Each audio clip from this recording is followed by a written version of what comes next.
Magandang araw, atin namang alamin ang benepisyo ng rambutan sa ating katawan. Ang rambutan ay isang uri ng prutas na tubo sa mga tropical at subtropical na lugar, lalo na sa Timog Silangang Asya. Ito ay kamukha ng lychee at lunggan at may makapal na balat na may mga buhok na parang dagta. Ito ay kilala rin bilang hairy lychee dahil sa mahahabang balahibo na nakapalibot sa balat nito. Ang kulay ng balat ay maaring pula o berde, depende sa uri at antas ng pagkahinog. Narito ang 15 pangunahing mga health benefits ng rambutan sa ating katawan.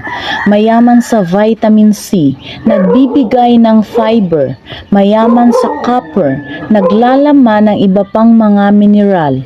Nagpapabuti sa kalusugan ng mata, nagpapababa ng timbang, nagpapalakas ng resistensya, nagtataglay ng mga antioxidant, maaring makatulong sa pag-iwas sa anemia, maaring makatulong sa pag-iwas sa impeksyon, maaring makatulong sa pagbaba ng bad cholesterol, maaring makatulong sa pag-iwas sa cancer, makakalinis sa kidneys, magpataas ng enerhiya at magpabuti sa kalusugan ng balat at buhok.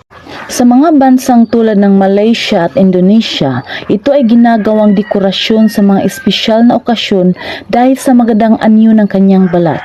Sa Pilipinas naman, sinasabing ang kulay ng rambutan ay nagbabadya ng panahon. Kung ito ay mapulang-mapula, magkakaroon ng tag-ulan, samantalang kung dilaw naman, magkakaroon ng tag-araw.